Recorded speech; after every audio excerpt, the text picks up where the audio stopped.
মুখ্যমন্ত্রীর বিমান অবতরণের কথা ছিল 4:05 কিন্তু এখন ঘড়ির কাঁটা বলছে 4:59 কিন্তু এখনো পর্যন্ত বিমান অবতরণ করতে পারেনি, কারণ দমদমে দুর্যোগ অবতরণ করতে পারছে না। সেই কারণেই মুখ্যমন্ত্রীর বিমান দমদম এবং লাগোয়া অঞ্চলের আকাশে বজ্রগর্ভ মেঘ, প্রবল ঝড় বৃষ্টি। দমদমের আকাশে প্রায় 15 কিলোমিটার উঁচু মেঘ, প্রায় 1 ঘন্টা আকাশেই চক্কর কাটছে মুখ্যমন্ত্রী মমতা বন্দ্যোপাধ্যায়ের বিমান।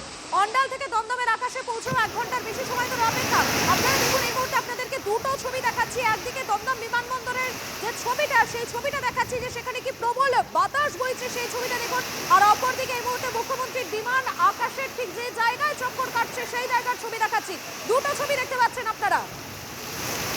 দমদমে দুর্যোগ অবতরণ করতে পারছে না মুখ্যমন্ত্রীর বিমান। দমদম এবং লাগোয়া অঞ্চলের আকাশে প্রবল বৃষ্টি, দমদমের আকাশে প্রায় 15 কিলোমিটার উঁচু মেঘ, প্রায় 1 ঘন্টা আকাশেই চক্কর কাটছে মুখ্যমন্ত্রী মমতা বন্দ্যোপাধ্যায়ের বিমান। অন্ডাল থেকে দমদমের আকাশে পৌঁছেও 1 ঘন্টা ধরে অপেক্ষা করতে হচ্ছে। দেখুন, সেই ছবি আপনাদেরকে দেখাচ্ছি।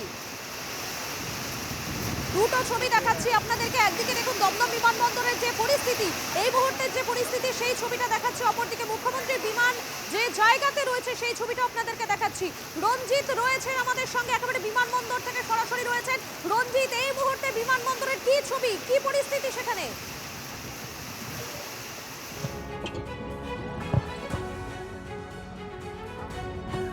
দেখো, এই মুহূর্তে কিন্তু যে শিলাবৃষ্টি হচ্ছিল, সেই শিলাবৃষ্টি এবং প্রতিকূল আবহাওয়া, যেভাবে ঝড় বৃষ্টি চলছিল, সেই বৃষ্টি কিন্তু কমেছে। এই মুহূর্তে মুখ্যমন্ত্রীর যেটা বিমান, সেই বিমান একটু দেখাবার চেষ্টা করি, কলকাতার অভিমুখে আসছে এবং এই মুহূর্তে ঠিক রাজপুর সোনারপুরের দিকে কিন্তু সোনারপুরের দিকে এই মুহূর্তে বিমানটি রয়েছে এবং সময়ের অপেক্ষা, তারপরেই কলকাতা বিমানবন্দরে অবতরণ করবে মুখ্যমন্ত্রীর বিমান। এবং তুমি জানো যে উত্তরবঙ্গের সফর শেষ করে যখন দক্ষিণবঙ্গে দুটি সভা করেছিলেন মুখ্যমন্ত্রী, তারপরে কিন্তু অন্ডাল বিমানবন্দর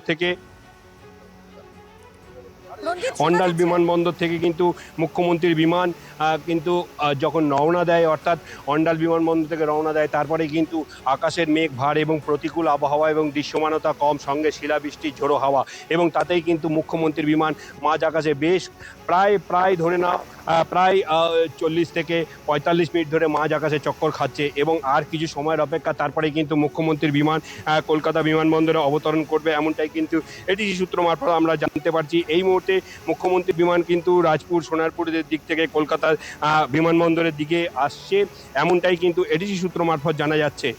একেবারে রঞ্জিত, তুমি আমাদের সঙ্গে থাকো। নিউজ রুম থেকে রয়েছেন আমাদের অপর সহকর্মী কমলেশ রয়েছেন। আমি কমলেশের কাছে চলে যাবো। কমলেশ, এই মুহূর্তে ওয়েদারের কি আপডেট? দেখো, এই মুহূর্তে যেটা খানিকক্ষণ আগে বলছিলাম যে গোটা দক্ষিণবঙ্গে কোথাও তেমন ঝড় বৃষ্টি হচ্ছে না। যা ঝড় বৃষ্টি হচ্ছে সেটা মূলত দমদম এবং দমদম লাগোয়া উত্তর 24 পরগনার একটা বড় অংশে। এখানে বজ্রগর্ভ মেঘ রয়েছে, যে বজ্রগর্ভ মেঘ বিশেষ করে দমদম এয়ারপোর্ট অঞ্চলে যে প্রায় 10 থেকে 15 কিলোমিটার উঁচু উল্লম্ব বজ্রগর্ভ মেঘ রয়েছে এবং তার জন্য ওই গোটা অঞ্চল জুড়ে খানিকক্ষণ আগে পর্যন্ত, এখন হয়তো বৃষ্টির তোর একটু কমেছে, কিন্তু ঘন্টায় কোথাও 50 থেকে 60, কোথাও 60 থেকে 70 কিলোমিটার বেগে ঝোড়ো বাতাস বইছিল এবং ওপরে যেখান থেকে বিমান চলছে বা বিমান নামবে, এই জায়গাটা দুর্যোগপূর্ণ, অর্থাৎ বিমান নামানো যাবে না।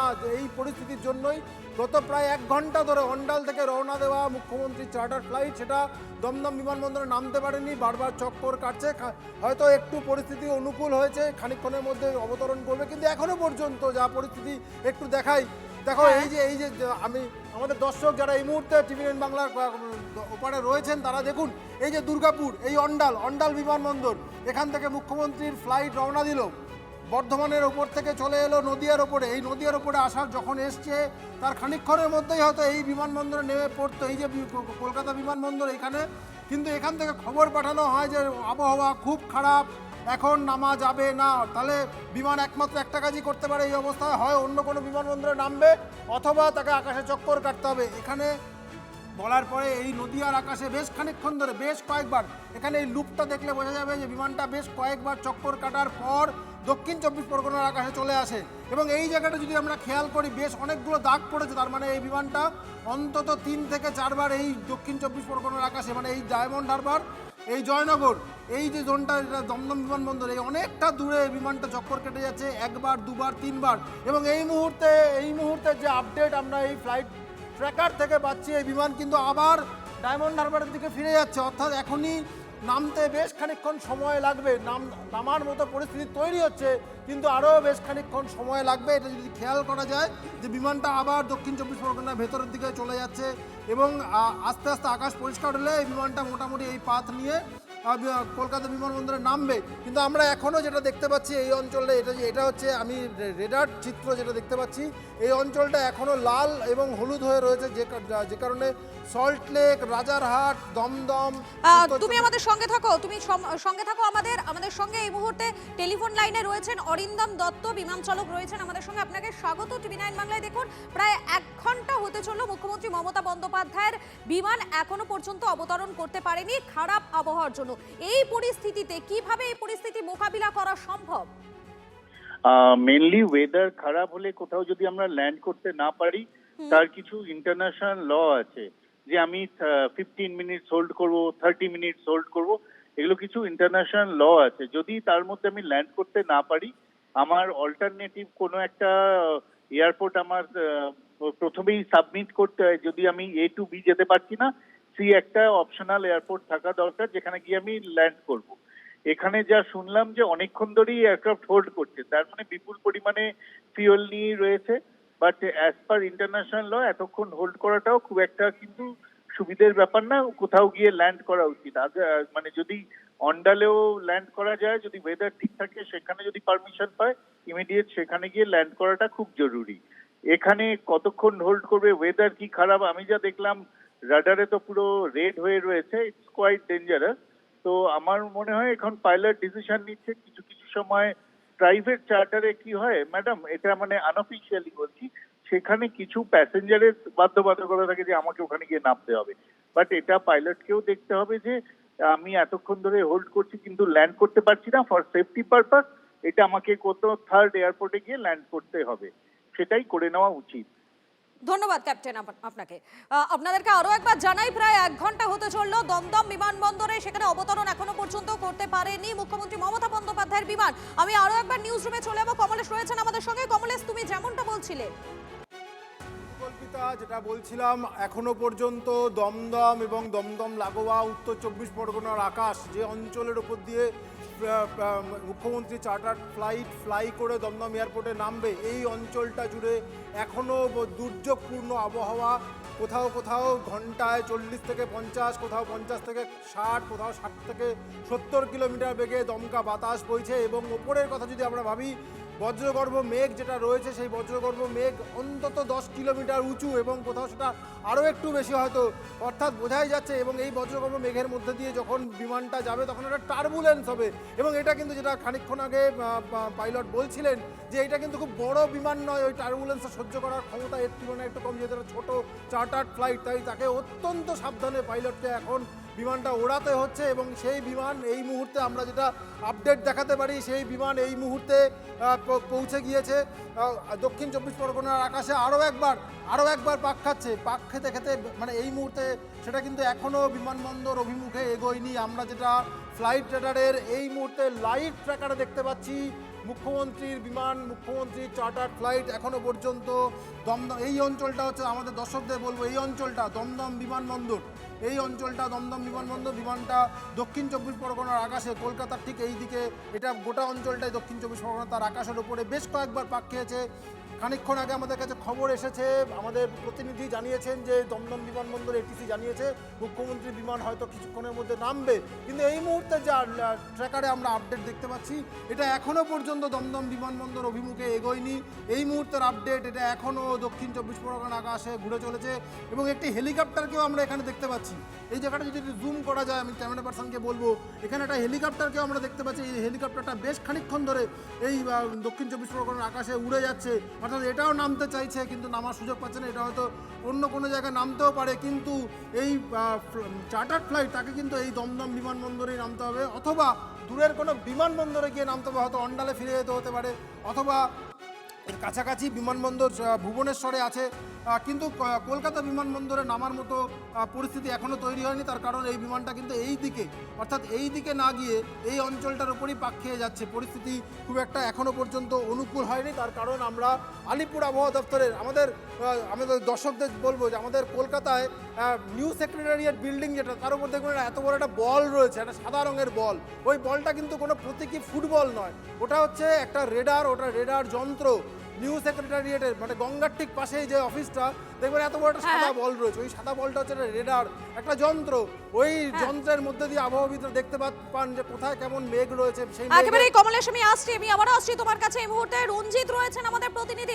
রঞ্জিত, এই মুহূর্তে তোমার কাছে লেটেস্ট কি আপডেট রয়েছে? দেখো, এই মুহূর্তে যে মুখ্যমন্ত্রীর যে চার্টার বিমান, সেই বিমানটি কিন্তু কলকাতা বিমানবন্দরের অভিমুখে আসছিল। সেইখান থেকেও কিন্তু মুখ ফিরালো, আবার মুখ ফিরালো রায়পুরের দিকে যাচ্ছে, অর্থাৎ রাজপুর সোনারপুরের দিকে কিন্তু আবার মুখ ফিরালো মুখ্যমন্ত্রীর বিমান। এবং তোমাকে জানিয়ে রাখি যে প্রতিকূল আবহাওয়া। আমি রঞ্জিত তোমার কাছে একটা বিষয় স্পষ্ট হতে চাইবো, মুখ্যমন্ত্রীর বিমান এই মুহূর্তে কোথায় রয়েছে, কি আপডেট, এটা আরো একবার যদি জানাও। দেখো, মুখ্যমন্ত্রীর বিমান কলকাতা বিমানবন্দরের অভিমুখে আসার সময় ঠিক রায়পুর, তোমাকে জানাচ্ছি ঠিক রায়পুর থেকে এই মুহূর্তে বিমান কিন্তু রায়পুর থেকে ইউটার্ন নিয়ে নিচ্ছে, অর্থাৎ রাজপুর সোনারপুরের দিকে কিন্তু মুখ্যমন্ত্রীর বিমান সেই বিমান কিন্তু রাজপুর সোনারপুরের দিকে আরো একবার চক্কর খাটলো। অর্থাৎ ইতিমধ্যেই কিন্তু মুখ্যমন্ত্রীর বিমান একাধিক জায়গা থেকে চক্কর খেতে খেতে, আমি তোমাকে জানিয়ে রাখি রানাঘাট, শান্তিপুর, কল্যাণী থেকে চক্কর খেতে খেতে এই মুহূর্তে কিন্তু মুখ্যমন্ত্রীর বিমান ফের আবার কলকাতার অভিমুখে যাচ্ছিল। ফের আবার মুখ্যমন্ত্রীর বিমান রায়পুরের সামনে থেকে কিন্তু মুখ ফিরিয়ে নিল, রায়পুরের দিকে এই মুহূর্তে যাচ্ছে। একেবারে রঞ্জিত, তুমি আমাদের সঙ্গে থাকো তুমি আমাদের। আমরা আপনাদেরকে লাগাতার আপডেট দিয়ে যাচ্ছি যে দমদমে দুর্যোগ অবতরণ করতে পারছে না মুখ্যমন্ত্রীর বিমান। দমদম, সল্টলেক সহ বিস্তীর্ণ এলাকায় শিলাবৃষ্টি, দমদমের আকাশে প্রায় 15 কিলোমিটার উঁচু মেঘ, সে কারণেই কিন্তু বিমান অবতরণ করছে না। আপনাদেরকে দেখানোর চেষ্টা করবো এই মুহূর্তে মুখ্যমন্ত্রী মমতা বন্দ্যোপাধ্যায়ের বিমান ঠিক কোন জায়গাতে রয়েছে দেখাচ্ছি আপনাদেরকে। বিস্তারিত জানবো, আরো ডিটেইলসে জানবো। আমাদের প্রতিনিধি কমলেশ রয়েছেন আমাদের সঙ্গে। কমলেশ, মধুকল্পিতা, এই মুহূর্তে সব থেকে বড় আপডেট, যে দুশ্চিন্তা এই মুহূর্তে এতক্ষণ পর্যন্ত মুখ্যমন্ত্রী বিমানকে নিয়ে হচ্ছিল, সেই দুশ্চিন্তা পুরোপুরি কেটে যেতে চলেছে। দমদমের আকাশ থেকে বজ্রগর্ভ মেঘ অনেকটাই সরে গিয়েছে। এই মুহূর্তে দমদমে দুর্যোগপূর্ণ আবহাওয়া অনেকটাই কম। ফলে যে আপডেট এই মুহূর্তে দেখা যাচ্ছে যে মুখ্যমন্ত্রী চার্টার ফ্লাইটটা ক্রমশ, যেটা আমরা খানিকক্ষণ আগে দেখাচ্ছিলাম যে দক্ষিণ চব্বিশ পরগনার আকাশে ঘুরপাক খেয়েই চলেছে, সেই বিমান এই মুহূর্তে দমদমের বিমানবন্দরের দিকে একেবারে ছটান কৈখালির দিক থেকে, যে রাস্তাটা সিটি সেন্টার কৈখালি হয়ে বিমানগুলো নামে, ঠিক সেদিক থেকে বিমানটা খানিকক্ষণের মধ্যেই নেমে যাবে দমদম এয়ারপোর্টে। এই মুহূর্তে 1875 ফিট উপরে রয়েছে। খানিকক্ষণ আগে আমরা দেখছিলাম প্রায় 6000 ফিট উপরে বিমানটা চক্কর খাচ্ছিল, সেটা অলরেডি অনেকটা 1800 ফিট নেমে গিয়েছে। 1800 ফিট এই মুহূর্তে রয়েছে, অর্থাৎ অনেকটা নেমেছে বিমানটা। আর খানিকক্ষণের মধ্যেই এই বিমান দমদম বিমানবন্দরে অবতরণ করবে। যে মোটামুটি 3:39 নাগাদ অন্ডাল থেকে রওনা দিয়েছিল, 20 মিনিটের মধ্যে নেমে পড়ার কথা, সেটা প্রায় 1.25 ঘন্টা। যেহেতু দমদমের আকাশে একটা বজ্রগর্ভ মেঘ ছিল, সেটা ওই অঞ্চল থেকে খুব একটা নড়াচড়া করেনি, যেটা বাতাসের ওপরে বা বায়ুমণ্ডলের ওপরে যে গতি, যেটা বজ্রগর্ভ মেঘকে সরিয়ে নিয়ে যায়, সেটা ছিল না। ফলে একই জায়গায় অনেকক্ষণ ধরে ঝড় বৃষ্টি হয়েছে, যে কারণে দমদম অঞ্চল অত্যন্ত দুর্যোগপূর্ণ আবহাওয়া প্রায় ঘন্টা। একেবারে এই আপডেটের দিকে আমাদের নজর থাকবে কমলেশ। আপডেটের দিকে আমরা আপনাদেরকে আরো একবার জানাবো, 1 ঘন্টার বেশি সময় ধরে মুখ্যমন্ত্রী মমতা বন্দ্যোপাধ্যায়ের বিমান আকাশে চক্কর কাটছে। আমি আরো একবার কমলেশের কাছে চলে যাবো। কমলেশ, দেখো, আর খানিকক্ষণের অপেক্ষা। খানিকক্ষণের মধ্যেই যে 20 মিনিটের মধ্যে অন্ডাল থেকে দমদম চলে আসার কথা, সেইটা বজ্রগর্ভ মেঘ দুর্যোগপূর্ণ আবহাওয়ার জন্য নামতে পারেনি। সেই বিমান প্রায় নেমে পড়েছে। এই মুহূর্তের আপডেট, মাত্র 1350 ফুট ওপরে, মাটি থেকে 1350 ফুট ওপরে রয়েছে। এই যে নীল যে অংশটা দেখা যাচ্ছে, এটা হচ্ছে এটিসির যে রেডার, এবং এই লাল অংশটা এটা হচ্ছে বিমান। খানিকক্ষণের মধ্যেই এই বিমান নেমে পড়বে। বেশ কয়েকবার নদিয়ার ওপরে চক্কর কেটেছে বিমান, দক্ষিণ চব্বিশ পরগনার ওপরে চক্কর কেটেছে বিমান। ফাইনালি দমদম বিমানবন্দরের খুব কাছে চলে এসছে, রানওয়ের দিকে এগিয়ে চলেছে বিমান, এবং এই খানিকক্ষণের মধ্যেই মুখ্যমন্ত্রী চার্টার ফ্লাইট দমদম রানওয়েতে নেমে যাবে। এই মুহূর্তে 600 ফিট ওপরে, অর্থাৎ প্রায় ধরে নেওয়া যায় কৈখালী অঞ্চলের ওপর দিয়ে উড়ে এসে বিমানটা দমদম এয়ারপোর্টে নামবে। আর খানিকক্ষণের মধ্যেই বিমান নেমে পড়বে এবং এই যে দুর্যোগপূর্ণ আবহাওয়া, সেটার জন্য গত 1 ঘন্টা 15 মিনিট অতিরিক্ত বিমানটা আকাশে চক্কর কেটেছিল। সেই পরিস্থিতি বজ্রগর্ভ মেঘ সরে গেছে, আবহাওয়া অনেকটা উন্নতি হয়েছে এবং বিমান আর মাত্র 400 ফুট ওপরে, আর মাত্র 300 ফুট ওপরে। তুমি সঙ্গে থাকো, এই মুহূর্তে রঞ্জিত রয়েছেন আমাদের সঙ্গে। রঞ্জিত, লেটেস্ট কি আপডেট রয়েছে তোমার কাছে? বিমান কিন্তু কলকাতা বিমানবন্দরে 200 ফিট উচ্চতায় রয়েছে, অর্থাৎ কলকাতা বিমানবন্দরে অবতরণ করছে এই মুহূর্তে। আর কিছু সময়ের অপেক্ষা কলকাতা বিমানবন্দরে কিন্তু মুখ্যমন্ত্রীর বিমান অবতরণ করলো। এই মুহূর্তে মুখ্যমন্ত্রীর বিমান অবতরণ করলো, অর্থাৎ যেটি 4:05 নাগাদ কলকাতা বিমানবন্দরে, অর্থাৎ অন্ডাল বিমানবন্দর থেকে, অর্থাৎ কাজী নজরুল বিমানবন্দর থেকে উড়ে কিন্তু কলকাতা বিমানবন্দরে এসে পৌঁছানোর কথা। সেটি কিন্তু প্রায় 1 ঘন্টা 15 মিনিট বাদে কিন্তু সেই বিমানটি কলকাতা বিমানবন্দরে অবতরণ করলো। মুখ্যমন্ত্রীর বিমান এই মুহূর্তে কলকাতা বিমানবন্দরে অবতরণ করলো। দুর্যোগপূর্ণ আবহাওয়া এবং প্রতিকূল আবহাওয়া এবং দৃশ্যমানতার সবথেকে বড় আপডেট, অবশেষে মুখ্যমন্ত্রীর বিমান অবতরণ করলো। প্রায় 1 ঘন্টার বেশি সময় আকাশে চক্কর কেটেছে, অবশেষে মুখ্যমন্ত্রী বিমান অবতরণ করেছে। সরাসরি আমরা নজর রাখবো এয়ারপোর্টের দিকে। সেখানে দমদমে দুর্যোগের কারণে মুখ্যমন্ত্রীর বিমান অবতরণে অনেকটাই দেরি, প্রায় 1 ঘন্টার বেশি সময় ধরে আকাশে চক্কর কাটে। অবশেষে বিকেল 5:18 দমদম এয়ারপোর্টে মুখ্যমন্ত্রী বিমানের অবতরণ। আরো একবার জানাই এই মুহূর্তে লেটেস্ট আপডেট, বিকেল 5:18 দমদম এয়ারপোর্টে মুখ্যমন্ত্রী বিমানের অবতরণ। 1 ঘন্টা পর মুখ্যমন্ত্রী বিমানের অবতরণের চেষ্টা করে, অবশেষে 5:18 বিমান অবতরণ করে বলে জানা যাচ্ছে। দমদমে দুর্যোগ, মুখ্যমন্ত্রী বিমান অবতরণে দেরি, দুর্যোগের জন্য 1 ঘন্টার বেশি আকাশে চক্কর কাটে বিমান। বিকেল 5:18। একবার আপনাদেরকে জানিয়ে রাখি, 4:05 মুখ্যমন্ত্রী মমতা বন্দ্যোপাধ্যায়ের বিমান অবতরণের কথা ছিল। যে বিমান অন্ডাল বিমানবন্দর থেকে রওনা দিয়েছিল সেটা দমদম এয়ারপোর্টে পৌঁছানোর কথা ছিল 4:05, কিন্তু আচমকায় আবহাওয়ার পরিবর্তন হয়ে যাওয়ার জন্য, আচমকায় সেখানে ঝড় বৃষ্টি দুর্যোগ হওয়ার জন্য প্রায় 1 ঘন্টার বেশি সময় আকাশে চক্কর কাটতে থাকে মুখ্যমন্ত্রী মমতা বন্দ্যোপাধ্যায়ের বিমান। 1 ঘন্টা 20 মিনিট পর 5:18 বিকেল 5:18 দমদম এয়ারপোর্টে মুখ্যমন্ত্রী বিমান অবতরণ করে। এই মুহূর্তে লেটেস্ট যে আপডেট আপনাদেরকে দিয়ে রাখবো, বিকেল 5:18 দমদম এয়ারপোর্টে মুখ্যমন্ত্রী বিমানের অবতরণ। যে বিমান প্রায় 1 ঘন্টা 20 মিনিট ধরে আকাশে চক্কর কেটেছে, আপনাদেরকে সেই মুহূর্তের ছবিটা আপনাদের দেখাচ্ছি। যে মুহূর্তে দমদমে সেখানে আবহাওয়া ক্রমশই খারাপ হতে থাকে, সেই মুহূর্তের ছবিটা দেখুন কিভাবে সেখানে পরিস্থিতি বদলাতে থাকে। এবং সে কারণেই কিন্তু মুখ্যমন্ত্রী মমতা বন্দ্যোপাধ্যায়ের বিমান আকাশেই চক্কর কাটতে থাকে। প্রায় 1 ঘন্টা 20 মিনিট পর 5:18 মুখ্যমন্ত্রী মমতা বন্দ্যোপাধ্যায়ের বিমান কিন্তু এয়ারপোর্টে অবতরণ করে।